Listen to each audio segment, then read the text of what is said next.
ഹരേ കൃഷ്ണ. എല്ലാവർക്കും മാധവത്തിലേക്ക് സ്വാഗതം. 2026 ജാനുവരി മാസം 27-ാം തീയതി ചൊവ്വാഴ്ച. അന്ന് മകരമാസത്തിലെ ഭരണി നക്ഷത്രമാണ്. മകരമാസത്തിലെ ഭരണി നക്ഷത്രവും ചൊവ്വാഴ്ചയും കൂടി ചേർന്ന് വന്നിരിക്കുന്നത് കൊണ്ട് തന്നെ ഭഗവതിയെ പ്രാർത്ഥിക്കുന്നതിന് ഏറ്റവും ശ്രേഷ്ഠമായ ദിവസമാണ്. നമുക്കെല്ലാവർക്കും അറിയാം, ചൊവ്വാഴ്ചയും വെള്ളിയാഴ്ചയുമൊക്കെ ഭഗവതിയെ പ്രാർത്ഥിക്കുന്നത് വളരെ നല്ലതാണ് എന്ന്. മകരം, കുംഭം, മീനം ഈ 3 മാസങ്ങളിലെ ഭരണി നക്ഷത്ര ദിവസം ഭഗവതിയെ വ്രതമെടുത്ത് പ്രാർത്ഥിക്കുന്ന ധാരാളം ദേവീഭക്തരെ നമുക്ക് കാണാവുന്നതാണ്. വളരെ വളരെ ശ്രേഷ്ഠമാണ് ഈ 3 മാസങ്ങളിലെയും ഭരണി നക്ഷത്ര ദിവസം ദേവിയെ പ്രാർത്ഥിക്കുന്നതിനായിട്ട്. ഭദ്രകാളി ദേവിയെ പ്രാർത്ഥിക്കുന്നതിനായിട്ട് സാധാരണ ഈ ഭരണി നക്ഷത്ര ദിവസം ദേവീഭക്തർ തിരഞ്ഞെടുക്കാറുണ്ട്. ഭാരതത്തിൽ പലതരത്തിലുള്ള ഉപാസകരുണ്ട്. അതിൽ തന്നെ ഭാരതത്തിൽ ഏറ്റവും പ്രചാരത്തിലുള്ള ഒരു ഉപാസക വിഭാഗക്കാരാണ് ശാക്തേയ ഉപാസകർ. അതായത് ഭഗവതിയെ ഉപാസിക്കുന്നവർ. ഭഗവതിയെ നിരന്തരം ഉപാസിച്ചു കൊണ്ടിരുന്നു കഴിഞ്ഞാൽ, ഭഗവതിയെ നിരന്തരം പ്രാർത്ഥിച്ചു കൊണ്ടിരുന്നു കഴിഞ്ഞാൽ, അങ്ങനെ ആരാണോ പ്രാർത്ഥിക്കുന്നത് അവരെ ആർക്കും തോൽപ്പിക്കുവാൻ സാധിക്കുകയില്ല എന്നാണ് വിശ്വസിക്കുന്നത്. ആരാണോ നിരന്തരം ഭഗവതിയെ പ്രാർത്ഥിച്ചു കൊണ്ടിരിക്കുന്നത്, ആരാണോ എല്ലാ ദിവസവും ലളിത സഹസ്രനാമം ജപിച്ചുകൊണ്ടിരിക്കുന്നത്, അവരെ ആർക്കും ഒരിക്കലും തോൽപ്പിക്കുവാൻ സാധിക്കുകയില്ല എന്നാണ് വിശ്വാസം.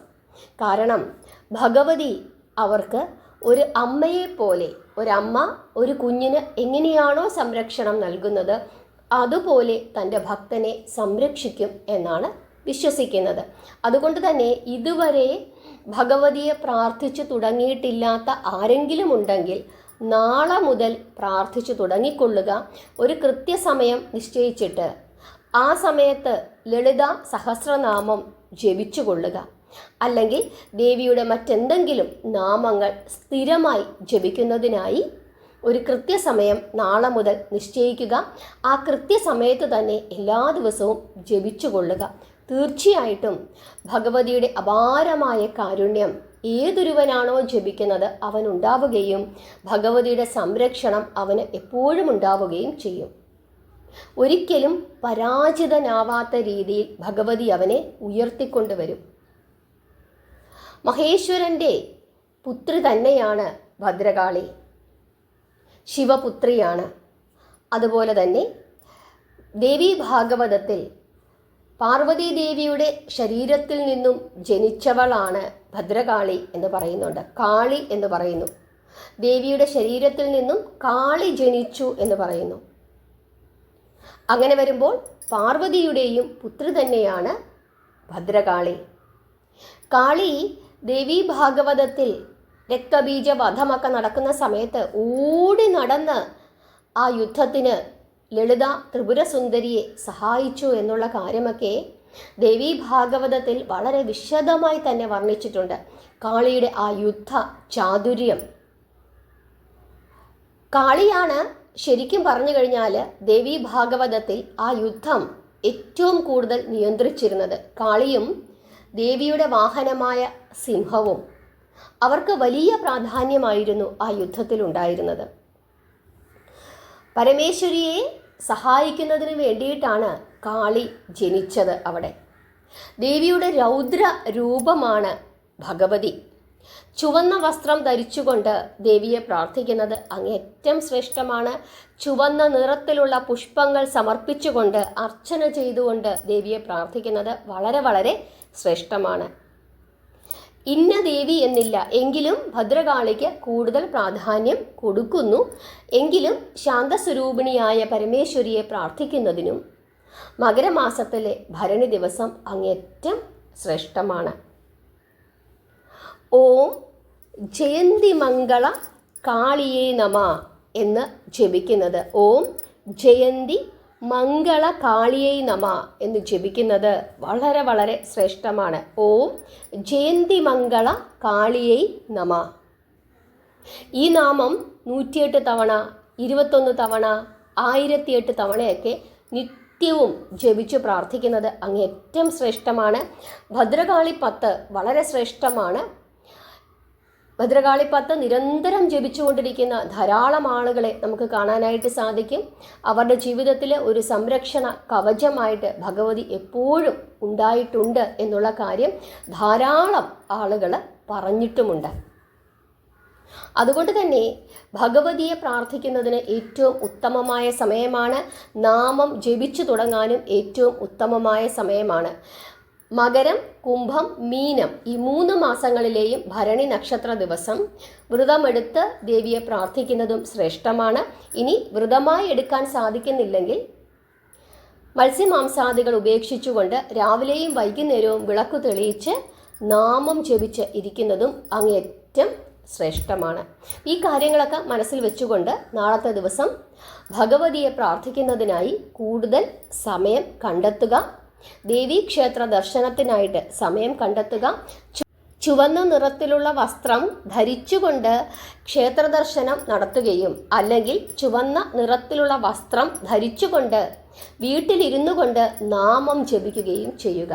ചുവന്ന നിറത്തിലുള്ള, അതായത് രക്തവർണ്ണമുള്ള പൂക്കൾ കൊണ്ട് ദേവിക്ക് അർച്ചന ചെയ്യുക. യഥാശക്തി വഴിപാടുകൾ ചെയ്ത്, നമ്മുടെ ഓരോരുത്തർക്കും ഓരോ സാമ്പത്തിക സ്ഥിതിയാണ്, യഥാശക്തി വഴിപാടുകൾ ചെയ്ത് ഭഗവതിയെ പ്രസാദിപ്പിക്കുക. വളരെ വളരെ ശ്രേഷ്ഠമായ ദിവസമാണ്. അതുകൊണ്ട് തന്നെ നാളത്തെ ദിവസം ഒരു കാരണവശാലും മറക്കരുത്. ഭഗവതിയെ പ്രാർത്ഥിച്ചു കൊള്ളുക. ഭഗവതി ഒരു സംരക്ഷണ കവചമായി നമ്മുടെ കൂടെ എപ്പോഴും ഉണ്ടാകും. നാമം ജപിച്ച് ഇതുവരെ തുടങ്ങിയിട്ടില്ലാത്ത ആളുകൾക്കും നാളെ മുതൽ നാമം ജപിച്ചു തുടങ്ങാം. അത്രയും ശ്രേഷ്ഠമായ പുണ്യമായ ദിവസമാണ്. എല്ലാവർക്കും ഈ ദിവസത്തിൻ്റെ പ്രാധാന്യം മനസ്സിലായി എന്ന് വിശ്വസിക്കുന്നു. ഒന്നും കൂടി ആ നാമം പറഞ്ഞു തരാം. ഓം ജയന്തി മംഗള കാളിയൈ നമ. ഓം ജയന്തി മംഗള കാളിയൈ നമ. ഓം ജയന്തി മംഗള കാളിയൈ നമ എന്ന് നിരന്തരം ജപിച്ചുകൊണ്ടിരിക്കുക. നിരന്തരം ജപിച്ചുകൊണ്ടിരിക്കുമ്പോൾ ശരീരശുദ്ധി ഉണ്ടാകണം. ശരീരശുദ്ധി ഇല്ലാതെ മറ്റവസരങ്ങളിലൊന്നും തന്നെ ഈ നാമം ജപിക്കാൻ പാടില്ല. അതായത് പീരീഡ്സ് ആയിരിക്കുന്ന ആളുകൾ, പുലയും ബാലായ്മയുമുള്ള ആളുകളൊന്നും തന്നെ ഈ നാമം ജപിക്കരുത്. അവർ മനസ്സിൽ പ്രാർത്ഥിക്കുക മാത്രമേ ചെയ്യാവൂ. അല്ലാതെ ശരീരശുദ്ധിയും മനഃശുദ്ധിയുമുള്ള ആളുകൾ രാവിലെയും വൈകുന്നേരവും ഇനി ഉച്ച സമയത്തുമൊക്കെ തന്നെ വിളക്ക് തെളിയിച്ച് അതിൻ്റേതായ രീതിയിൽ ഈ നാമം ജപിക്കാം. അല്ലെങ്കിൽ മനസ്സിൽ എന്ത് ചെയ്യണം? ഇങ്ങനെ പ്രാർത്ഥിച്ചു കൊണ്ടിരിക്കണം ദേവിയെ. ഭദ്രകാളി ദേവിയുടെ പ്രാർത്ഥനകൾ ചൊല്ലുമ്പോൾ ശരീരശുദ്ധിയും മനഃശുദ്ധിയും വേണം. അല്ലാതെ ഏതെങ്കിലും എവിടെ നിന്നെങ്കിലും കേൾക്കുന്ന ബീജാക്ഷരങ്ങളുള്ള മന്ത്രമൊന്നും എടുത്ത് ജപിച്ചു കളയരുത്. അത് ഫലത്തേക്കാൾ കൂടുതൽ ദോഷമാണ് ഉണ്ടാക്കുന്നത്. ഞാനിപ്പോൾ പറഞ്ഞു തരുന്ന ഈ മന്ത്രങ്ങളൊക്കെ ആർക്കും എപ്പോൾ വേണമെങ്കിലും ജപിക്കാൻ പറ്റുന്ന മന്ത്രങ്ങളാണ്. അതിൽ അങ്ങനെ ഗുരു ഉപദേശമൊന്നും ആവശ്യമില്ലാത്ത, അല്ലെങ്കിൽ വലിയ ബീജാക്ഷരങ്ങളൊന്നും ഇല്ലാത്ത മന്ത്രങ്ങളാണ്. നാമങ്ങളാണ് പറഞ്ഞു തരുന്നത്, മന്ത്രങ്ങളല്ല, നാമങ്ങൾ. ഇതൊക്കെ നാമങ്ങളാണ്. ആ നാമങ്ങൾ നമുക്ക് ആർക്ക് വേണമെങ്കിലും എപ്പോൾ വേണമെങ്കിലും ജപിക്കാവുന്നതാണ്. എങ്കിലും ഒരു ശരീരശുദ്ധി മനഃശുദ്ധിയൊക്കെ പാലിക്കണം. അല്ലാതെ എവിടെ നിന്നെങ്കിലും കേൾക്കുന്ന ഇത് വളരെ ശക്തിയുള്ള മന്ത്രമാണ് എന്നൊക്കെ കരുതി അങ്ങനെ ബീജാക്ഷരങ്ങളുള്ള മന്ത്രങ്ങളൊന്നും എടുത്ത് ജപിക്കരുത്. അതൊക്കെ കൃത്യമായ നിഷ്ഠയോടുകൂടി ഗുരുവിൻ്റെ ഉപദേശം സ്വീകരിച്ച് അതിൻ്റേതായ ചിട്ടവട്ടങ്ങളോടുകൂടി മാത്രമേ ജപിക്കാവൂ. ഞാൻ അങ്ങനെയുള്ള നാമങ്ങളൊന്നും നിങ്ങൾക്ക് പറഞ്ഞു തരുന്നില്ല. ഞാൻ പറഞ്ഞു തരുന്നത് നാമങ്ങൾ മാത്രമാണ്. ആ നാമങ്ങൾ നമുക്ക് എപ്പോൾ വേണമെങ്കിലും ജപിക്കാവുന്നതാണ്. നിങ്ങൾക്ക് എല്ലാവർക്കും മനസ്സിലായി എന്ന് വിശ്വസിക്കുന്നു. നാമം ജപിക്കുക, പ്രാർത്ഥിക്കുക. ഹരേ കൃഷ്ണ.